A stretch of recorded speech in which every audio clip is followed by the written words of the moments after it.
ошол кыргыз би менен ойдолоп байлоонум.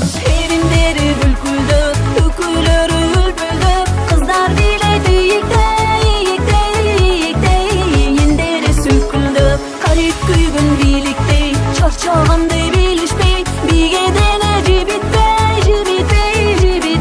турган жигитпей.